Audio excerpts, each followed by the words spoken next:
Hari ini 23 Mei 2025 saya balik dengan XAUSD lagi. Teman-teman bisa perhatikan di sini kita bisa ngelihat dia berupaya untuk nge-break area atas namun tidak berhasil melanjutkan penguatan. So kita bisa marking previous daily low dan previous daily high-nya. Previous daily low ada di 3280 which is it's actually a better place kalau misalnya kita manfaatkan buat entry nanti. Ya. Dan previous daily high-nya ada di 3345. Teman-teman bisa perhatikan juga ya 3345 ini. Jadi saat ini bergerak dalam inner liquidity dan saya juga bisa bilang bahwa ini dia bergerak di dalam equilibriumnya. Ini adalah titik equilibrium dari zona yang selama ini tidak berhasil di break. Jadi up, ketahan, naik lagi, ketahan lumayan lama, turun, naik lagi, berhasil break, naik, ketahan lagi, turun, di bawah baru balik lagi, ketahan lagi. So 3280 ini adalah level yang menarik di mana saya akan pasang juga buy. Nanti kalau kalian lihat di H1 pasti akan terlihat lah. Akan jelas kenapa reason tersebut ada. Kalau misalnya kita ngomongin saat ini apakah dia sudah nge-retest area yang lebih tinggi di 3360-an, jawabannya belum. Dan pergerakan sekarang masih within the inner liquidity. Sehingga buy dan sell pun masih bisa dimanfaatkan untuk trading yang baik di XAUSD. Now kita balik ke Oanda kita ngomong H4 kita ngomonginnya naked chart. Within this naked chart teman-teman bisa perhatikan dia bergerak really signifikan Selasa, Rabu ya kan, Kamis turun dan ini Jumat teman-teman. Kalian lihat apa yang terjadi? Yang terjadi adalah dia squeezing really hard again. Jadi ada compression. Teman-teman bisa perhatikan di sini banyak banget tails-tailsnya. Ini tail-tail panjang yang masih menunggu entah dia akan lanjut bullish, entah dia akan drop balik. Kenapa begitu? Karena tadi teman-teman ingat dari daily-nya ya di 3280. So we just need to wait right now. Now kita ngomongin di H1 tempat kita akan menjalankan trade yang kita jalankan.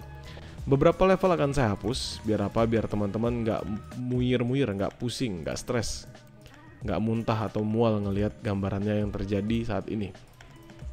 Lalu nanti kita akan marking bertahap bersama-sama. Nah teman-teman bisa perhatikan ya, saya akan ganti ini menjadi garis. Nah, di sini teman-teman bisa perhatikan, there's actually tons of level. Pertama, this level, this below level ini kalau saya tarik sampai belakang. Sekali, dua kali, tiga kali, empat kali, lima kali, which is a good thing, di retest beberapa kali dan mampu untuk terus mengalami pengembalikan.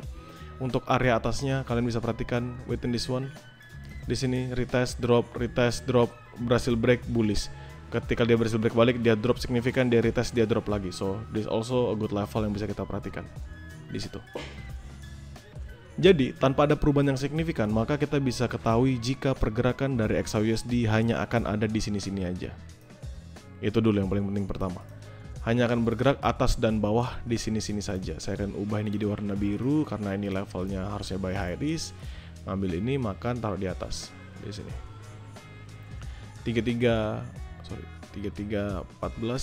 Nah, 3314, 3312. This is also the highest levelnya.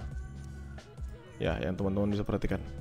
Kenapa saya bilang perhatikan? Karena nanti kalau saya ubah ini balik jadi candlestick, kalian bisa perhatikan up, drop, ketahan, dropping, ketahan lagi 1, 2, baru bullish lanjutan, retest, bullish kencang, berhasil break di sini, lanjut drop ke bawah, retest kembali, nggak berhasil break, drop lagi, ketahan di bawah sini, ketahan, dan dia kembali bullish momentum. Ya, so ini adalah level terdekat yang menurut saya bisa dijadikan untuk area buy dan sell. Sell pertama 3312, 3314 selama 3312 tidak di breakout di A1. Yang kedua ada di 3290, 3288 selama 3290 tidak di breakout di A1. Itu yang paling dekat ya. Nah kita ngomongin the level below and above it. Ini yang pertama dan ini yang kedua. Ya. Another level kita naikin, this one. Ini ada di 3326, 3328. Dan saya naikin sekali lagi, ini ada di area 3341, 3339. Dah. So kita ketemu 3 area sell yang baru. Dan untuk zona buy-nya tentu ini adalah level yang menarik karena sebelumnya dia bullish, ketahan, baru lanjut bullish. So we can take both of this one, take this and this. Kita take this and this. Nah kita drag ke bawah 3227, 3225. Artinya apa? 3280 sudah di breakout di sini. Jadi patokan utama di sana kita akan makan. Selebihnya adalah tunggu dia turun lebih jauh. Menurut saya cuman 5 zona ini aja. Jadi 3312, 3326, 3339 lalu 3290 dan 3277 yang menarik bagi saya di hari Jumat ini. Now saya akan turunkan ke M15, kita ngeliat apakah there's actually a potential atau possibilities memakan level-level yang jauh lebih bawah dengan area scalpingannya. Nah, asal teman-teman perhatikan di sini, ini adalah area yang nahan banget dari tadi, ini 1 dan ini 2. Nah nih, kalau misalnya kita ambil dari lowest levelnya di sini, ini ada di 3303 teman-teman sekalian. Kalian bisa perhatikan semua ya. Dan ini ada di 3305. Lalu yang di atasnya, ini saya ambil dua-duanya, ada di 3307, 3309 itu harusnya ya. 3309, karena 3308 sedikit kan. Ini saya akan ganti warnanya merah semua. Kenapa? Karena ini akan jadi level untuk sell scalping. Kenapa kok sell scalping? Kenapa kok nggak buy aja atau gimana gitu? Ya karena masih geraknya di sini-sini aja teman-teman. Tidak ada perubahan yang signifikan. Itu dulu. M15, kalau misalnya kalian perhatikan di sini up, drop, ketahan, bullish balik. Kita bisa ngeliat dari M5. Within this one, see, teman-teman ya. Kalian bisa ngeliat ini semua. Ini saya turunkan. Kalian bisa perhatikan. Ini ada di 3292. Ini kan 3290 bawahnya. 3292 sampai ke 3294. Jadi sebenarnya kalau dia masih strong dalam lower time frame, ini adalah 3 zona scalping yang bisa dimanfaatkan. Kembali saya ingatkan, kalau misalnya kita ngomongin soal scalpingan, maka fokus utamanya apa?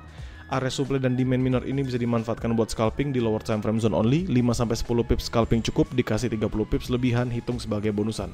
Dan selalu pastikan konfirmasinya di dalam lower time frame. Simple. So, 3294, 3292 pastikan konfirmasi di lower time frame, 3303, 3305, 3307, 3309 juga sama. Pastikan semuanya dikonfirmasi dalam lower time frame karena ini adalah untuk scalpingan. Balik ke H1. Nah, di H1 sini kembali gak ada zona yang sebenarnya medium risk. All of it will be high risk. 3290, 3288, 3277, 3275 adalah zona buy high risk selama 90 dan 77 tidak di breakout di H1. Simple. 3312, 3314, 3326, 3328 dan 3339, 3341 adalah zona untuk sell high risk. Ketiganya semuanya high risk, nggak ada yang medium risk sama sekali. Oke. Dan ini selama 12, 26 dan 39 tidak ada breakout di A1. Oke. Semoga ini membantu buat teman-teman sekalian. Mapking ini akan saya share juga di grup publik karena Jumat Berkah. Jadikan mapping ini sebatas sebagai referensi, sesuaikan lagi dengan trading plan yang kalian jalankan. Bagi teman-teman grow count, nothing to be worry about karena saya pasti akan selalu share hasil mapkingan ini di dalam grup. Ya, hari ini zona scalping jauh lebih banyak. Kenapa? Karena squeezing hard juga deket banget dari zona 3280 which is tadi menjadi key level dan 3300 ya. Dan ketika kita tahu dia masih bergerak di dalam inner liquidity, baik itu masih di atas dari previous daily low dan masih di bawah dari previous daily high, kita mengetahui bahwa candlestick kemungkinan pada hari ini juga masih akan squeezing so hard. Masih akan tertahan, masih akan ada compression, dan there's no difference lah dari perubahan sebelum-sebelumnya. So maybe that's all teman-teman. Thank you buat teman-teman yang sudah menonton Map King XAUSD ini.